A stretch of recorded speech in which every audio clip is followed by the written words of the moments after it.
Hello friends, welcome to शिक्षक prep. तो friends, हम बात करने वाले हैं बीपीएससी टीआरई 3.0 और सीटेट एग्ज़ाम के बारे में। जी हाँ, बहुत बड़ी अपॉर्चुनिटी है आप सभी के लिए।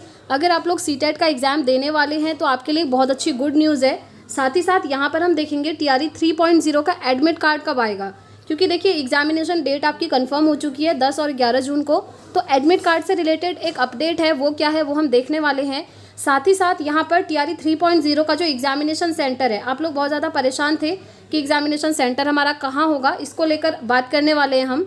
साथ ही साथ देखिए फ्रेंड्स, यहाँ पर सीटेट और एस्टेट अपीयरिंग वाले, इनके लिए एक बहुत ही अच्छा मौका है। वो कौन सा मौका है अभी हम जानेंगे। और आप में से काफ़ी सारे लोगों के ये भी कमेंट्स आ रहे थे कि हम सीटेट के लिए प्रीवियस ईयर क्वेश्चन पेपर कहाँ से लगाएं, तो इसका भी सोल्यूशन मैं आप लोगों के लिए लेकर आई हूँ। और प्रिपरेशन आपकी इसी चैनल पर हो रही है सीटेट की। डेली इवनिंग 6 बजे आप लोग क्लासेस ज्वाइन भी कर रहे हैं। और एक मैं कुछ आपको चीज़ें बताऊंगी जिस तरीके से आप सीटेट को क्वालिफाई कर सकते हैं, जिस स्ट्रेटेजी के साथ मैंने सीटेट क्वालिफाई किया था। ठीक है, तो चलिए स्टार्ट करते हैं। सबसे पहले मैं आपको बताती हूँ कि आप सीटेट के प्रीवियस ईयर क्वेश्चन पेपर कहाँ से लगा सकते हैं। तो फ्रेंड्स देखिए, स्क्रीन पर यहाँ पर आप देख पा रहे होंगे, अगर आपने थ्योरी कंप्लीट कर ली है और आप प्रीवियस ईयर क्वेश्चन पेपर लगाना चाहते हैं तो अग्रवाल एग्जाम कार्ड आपके लिए लेकर आया है सारे सॉल्व्ड पेपर्स प्रीवियस ईयर के, जहाँ पर आपको ना डिटेल में सॉल्यूशन भी मिल जाएगा।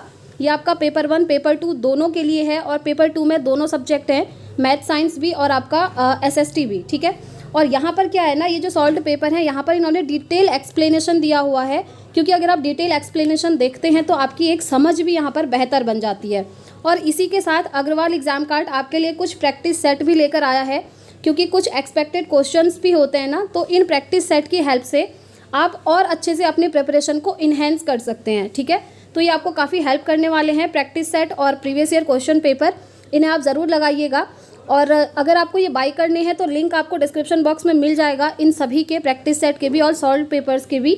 यहाँ से आप अच्छे से अपनी प्रिपरेशन कर सकते हैं और आपका सीटेट यहाँ से ज़रूर क्वालिफाई होगा। देखिए फ्रेंड्स, अब मैं आपको बताना चाहूँगी सीटेट को क्वालिफाई करने की ट्रिक। जी हाँ, जिस तरीके से मैंने ये ट्रिक यूज़ करी थी आप लोगों के लिए भी मैं लेकर आई हूँ। यहाँ पर आप स्क्रीन पर देख पा रहे होंगे फ्रेंड्स, आपको यूट्यूब पर जाकर सर्च करना है CTET tag words playlist by Shikshak prep. ठीक है, यहाँ पर आपको ये प्लेलिस्ट देखने को मिल जाएगी सबसे ऊपर, CTET all subject tag words के नाम से। यहाँ पर आपको क्या बेनिफिट मिलेगा आप ध्यान से सुनिए। ये जो आप प्लेलिस्ट देख पा रहे हैं ना, इसमें 8 वीडियोज़ हैं टोटल। ठीक है, अब आप कह रहे होंगे ये तो सीटेट जनवरी 2024 के लिए था। तो देखिए, ये जो टैग वर्ड्स होते हैं ये चेंज नहीं होते हैं, टैग वर्ड्स तो एज इट इज़ वैसे ही रहेंगे, चाहे आपका एग्जाम जनवरी में हो, चाहे आपका अभी जुलाई में हो रहा है, चाहे 2025 में हो, टैग वर्ड्स आपके चेंज नहीं होने वाले। तो इसीलिए आपको क्या करना है, ध्यान से सुनिए। ये जो प्लेलिस्ट आपको दिख रही है ना, इसमें 8 वीडियोज़ हैं, आप इसको क्लिक करिए। जैसे ही आप क्लिक करेंगे आपके सामने ये पूरा खुल करके आ जाएगा, और यहाँ पर ना आपको सेपरेटली हर सब्जेक्ट के टैग वर्ड मिल जाएंगे। जैसे ये आप देख पा रहे हैं, ये आपके सीडीपी के टैग वर्ड्स हैं। सेकंड नंबर पर आपको मैथ्स के टैग वर्ड्स मिल जाएंगे। उसके बाद आप स्क्रॉल करिए, यहाँ पर आपको ईवीएस के मिल जाएंगे। जितने भी सब्जेक्ट होते हैं आपके पेपर 1 पेपर 2 में, सभी के मैंने बनाए हैं। इंग्लिश का मिल जाएगा, हिंदी के टैग वर्ड्स आपको देखने को मिल जाएंगे। और आप देख सकते हैं कितना अच्छा रिस्पॉन्स भी मिला हुआ है, काफ़ी सारे स्टूडेंट्स को फ़ायदा भी हुआ था। जी हाँ, क्योंकि ये टैग वर्ड्स ऐसे ही होते हैं। क्या होता है ना कि आप जानते हैं हर सब्जेक्ट में 15 मार्क्स की पेडागोजी आती है, तो पेडागोजी को किस तरीके से आप सॉल्व करेंगे ट्रिक के साथ, इन पॉजिटिव और नेगेटिव टैग वर्ड्स के साथ, वो इन वीडियोज़ में मैंने आपको समझाया हुआ है। और हर सब्जेक्ट की सेपरेट वीडियो फ्रेंड्स आपको यूट्यूब पर सेपरेटली हर सब्जेक्ट के टैग वर्ड कहीं नहीं मिलेंगे, आप देख सकते हैं सर्च करके। ये देखिए, एसएसटी का भी मैंने आपको बताया है, उसके बाद यहाँ पर संस्कृत का भी करवाया हुआ है, और आप स्क्रॉल करेंगे यहाँ पर आपको साइंस का भी मिल जाएगा। तो इस तरीके से पेपर 1 पेपर 2 दोनों के टैग वर्ड्स यहाँ पर मैंने करवाए हैं। अब देखिए ये क्या होते हैं, किस तरीके से यूज़ करना है, वो तो आपको वीडियो देखकर ही पता चलेगा। और ज़्यादा लॉन्ग वीडियोस भी नहीं है, 15 मिनट 17 मिनट की ऐसे आपको मिल जाएंगी। तो एक बार जाकर आप चेकआउट ज़रूर कीजिएगा। साथ ही साथ प्रीवियस ईयर क्वेश्चन पेपर लगाइए, वो भी आपको हेल्प करेंगे। और डेली हमारी इवनिंग 6 बजे सीटेट की क्लासेज हो रही हैं, आप चाहें तो उन्हें भी अटेंड कर सकते हैं। इसके बाद आपका सीटेट ईजिली क्वालिफाई हो जाएगा फ्रेंड्स, क्योंकि सीटेट में सबसे ज़्यादा important previous year question paper होते हैं, साथ में टैग वर्ड्स आपको पता होना चाहिए कि वो क्या होते हैं और किस तरीके से कहाँ पर आप उनको अप्लाई करेंगे। ठीक है, ये मैंने आपको पूरी स्ट्रेटेजी बता दी है, एक बार आप करके ज़रूर देखिएगा, क्योंकि पिछली बार भी काफ़ी सारे स्टूडेंट्स किए हुए हैं और उनके कमेंट्स भी आए थे कि ये हमको बहुत ही ज़्यादा हेल्प करे थे पेडागोजी को सॉल्व करने में। तो एक बार आप इन्हें ज़रूर देखिएगा। ठीक है, ये पूरी स्ट्रेटेजी हो गई सीटेट एग्ज़ाम के लिए। अब हम बात कर लेते हैं फ्रेंड्स बीपीएससी टीआरई 3.0 के बारे में। देखिए, पहले आपको एक चीज़ बतानी है, अगर आप जुलाई सीटेट को क्वालिफाई कर लेते हैं तो आपके पास बहुत अच्छी अपॉर्चुनिटी है अगस्त में। जी हाँ, अगस्त में आपका टीआरई 4 आने वाला है, ठीक है, और उस टीआरई 4 में आप लोग अपीयर हो जाएंगे अगर आपका सीटेट जुलाई वाला क्वालिफाई हो जाएगा तो। और साथ ही साथ एस्टेट वालों की भी हम बात करते हैं, क्योंकि एस्टेट की एग्जामिनेशन डेट आ चुकी है ऑफिशियल, जो कि मैंने आप लोगों को दिखाई भी थी। आप लोग प्रिपरेशन अपनी स्टार्ट कर दीजिए, अब तो रिवीजन स्टार्ट कर दीजिए, क्योंकि मई में ही आपका एग्जाम होने वाला है एस्टेट का। तो अगर आप लोग एस्टेट का इस बार क्वालिफाई कर लेते हैं, पेपर 1 पेपर 2 दोनों, तो आपको भी अगस्त में टीआरई 4 में बैठने का मौका मिलेगा। जी हाँ, तो इस बार जो एस्टेट और सीटेट अपीयरिंग कैंडिडेट हैं उनके लिए टीआरई 4 में बहुत अच्छी अपॉर्चुनिटी है, जो कि आपका अगस्त में आने वाला है, और इसमें वैकेंसीज 1 लाख प्लस आने वाली हैं। ठीक है, के पाठक जी ने ये चीज़ बोली हुई है, अब देखते हैं कितनी आती हैं। कहना तो इनका यही था कि 1 लाख प्लस वैकेंसीज आपको देखने को मिलेंगी। अब देखिए, एस्टेट का एग्जाम जो भी स्टूडेंट्स देने वाले हैं उनके एडमिट कार्ड्स भी डाउनलोड होने लग गए हैं, तो आप लोग अपने एडमिट कार्ड ज़रूर डाउनलोड कर लीजिए।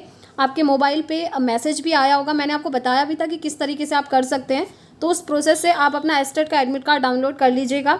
और अभी सिर्फ एस्टेट पेपर 1 के एडमिट कार्ड डाउनलोड हो रहे हैं, पेपर 2 का एडमिट कार्ड आपका जून के फर्स्ट वीक में डाउनलोड होंगे। ठीक है, क्यों? क्योंकि आपका पेपर 2 जून में होने वाला है और पेपर 1 आपका मई में होने वाला है। ठीक हो गया, चलिए ये बात हो गई सीटेट और एस्टेट अपीयरिंग की। अब हम बात कर लेते हैं टीआरई 3.0 की। जी हाँ, जिन स्टूडेंट्स ने इस बार फॉर्म फिलअप करा है और उनका एग्ज़ाम होने वाला है, एग्ज़ाम की डेट आ चुकी है, आप जानते ही हैं 10 और 11 जून को टीआरई 3.0 का एग्ज़ाम है। और यहाँ पर आपका एग्जामिनेशन सेंटर को लेकर काफ़ी सारे कमेंट्स आ रहे थे कि एग्जामिनेशन सेंटर हमारे कब कंफर्म होंगे।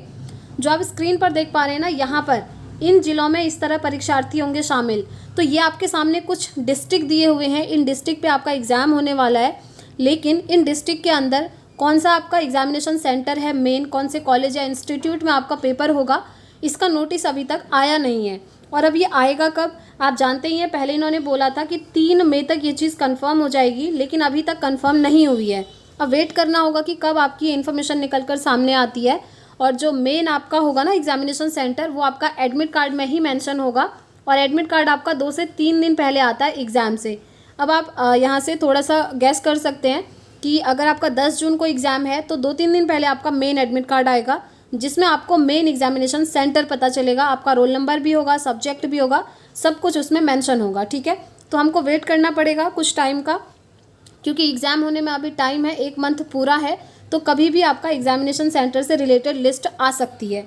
जैसे ही अपडेट आएगी आपको यहाँ से इन्फॉर्म कर दिया जाएगा फ्रेंड्स। इसलिए अगर आप चैनल पर पहली बार आए हैं ना, तो चैनल को सब्सक्राइब करके बेल आइकन प्रेस कर लें, ताकि हर एक ऑथेंटिक अपडेट आपको टाइम टू टाइम मिलती रहे। क्योंकि आप जानते हैं, यहाँ ये जो बीपीएससी टीआरई एग्ज़ाम होता है बिहार में शिक्षक भर्ती का, यहाँ पर कभी भी कुछ भी इन्फॉर्मेशन आ जाती है, संशोधन होते रहते हैं। पिछली बार भी आपने देखा था टीआरई 2 में बहुत सारी चीज़ें हुई थी, एग्ज़ाम के दिन टाइमिंग चेंज हो गई थी, आपका भाषा अर्हता समाप्त हो गया था, और एग्ज़ाम से 1 दिन पहले आपको सब्जेक्ट कॉम्बिनेशन में एडिट करने का मौका दिया था एसएसटी वालों को, है ना। तो इस तरीके से कहने का मतलब है, या तो आप ऑफिशियल वेबसाइट पर विजिट करते रहिए, या फिर किसी एक चैनल को आप सब्सक्राइब करके रखिए, जहाँ पर आपको ऑथेंटिक इन्फॉर्मेशन मिल जाती है टाइम टू टाइम। ठीक है, तो जैसे ही कोई इन्फॉर्मेशन आएगी आपको यहाँ से इन्फॉर्म कर दिया जाएगा। और देखिए, आप जानते ही हैं, पेपर लीक हुआ था पहले आपका टीआरई 3.0 का, और पेपर लीक से अपडेट अब फाइनली आ चुकी है। ईओयू की रिपोर्ट जो थी वो कल आई थी, मैंने आपको दिखाई भी थी। तो उसमें ये चीज़ क्लियर हो गई है कि जो मेन मास्टरमाइंड था पेपर लीक का, शिव कुमार, उसको अरेस्ट कर लिया गया है। और अब ये चीज़ यहाँ पर ख़त्म हो जाती है। कहने का मतलब है कि पेपर लीक से रिलेटेड मेन मास्टरमाइंड हमें मिल चुका है, ये है कहना ईओयू की टीम का। अब आपका जो पेपर है ना टीआरई 3, ये नए तरीके से स्टार्ट हो रहा है, इसीलिए अब यहाँ पर क्या चीज़ें रहती हैं, पेपर फिर से कहीं लीक तो नहीं होगा, अब ये सब तो बाद में ही पता चलेगा फ्रेंड्स, जब आपका पेपर कंडक्ट करवाया जाएगा।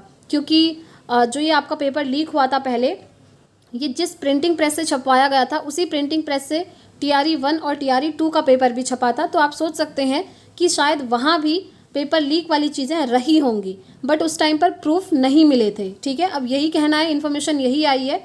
तो टीआरई 1 टीआरई 2 की भी शायद जांच अभी चल रही है ईओयू की टीम के द्वारा। जैसे ही कोई इन्फॉर्मेशन सामने आती है तो आपको यहाँ से इन्फॉर्म कर दिया जाएगा। ठीक है, तो यही छोटी सी अपडेट थी फ्रेंड्स। बाकी आपके कोई भी डाउट्स होंगे तो आप कमेंट बॉक्स में पूछ सकते हैं।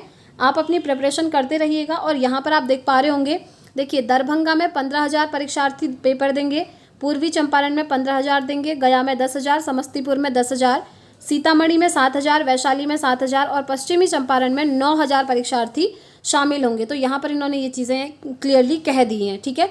और देखिए 10 जून को आपका हो जाएगा 1 to 5 और 6 to 8 का, ये चीज़ भी इन्होंने क्लियर नहीं करी है, लेकिन अभी ये गेस किया जा रहा है कि 10 जून को 1 to 5 और 6 to 8 का हो जाएगा और 11 जून को आपका 9, 10th और 11, 12th का पेपर हो जाएगा। और हो ही जाना चाहिए, क्योंकि एक दिन में 2 शिफ्ट में आपके एग्ज़ाम ये करवाते ही हैं। जैसे पिछली बार भी करवाए थे, एक दिन में 2 शिफ्ट में आपका एग्ज़ाम कंडक्ट हो जाएगा। क्योंकि पेपर आपका ऑफलाइन होता है, इसलिए ज़्यादा टाइम नहीं लगता है पेपर करवाने में। वहीं अगर आप एस्टेट का पेपर देखेंगे इस बार, तो एस्टेट का एग्ज़ाम ऑनलाइन हो रहा है, इसीलिए एस्टेट का जो पेपर है वो करीब 10 दिन तक चलने वाला है। क्योंकि ऑनलाइन होता है तो वहाँ पर इतना जाता ही है, ठीक है। तो ये बात हो गई बीपीएससी टीआरई 3.0 की और सीटेट और एस्टेट अपीयरिंग स्टूडेंट्स की। और टीआरई 4 आपका अगस्त में आने वाला है, उसकी प्रिपरेशन भी करते रहिएगा। जिन्होंने टीआरई 3.0 का इस बार नहीं भरा है उनके लिए, ठीक है। और जिनका टीआरई 3 है वो भी अपनी प्रिपरेशन करते रहें, रिवीजन करते रहें, एग्ज़ाम बहुत नज़दीक है। तो इस वीडियो में इतना ही रखते हैं फ्रेंड्स। अब हम मिलेंगे नेक्स्ट वीडियो में नेक्स्ट अपडेट के साथ। Thanks for watching.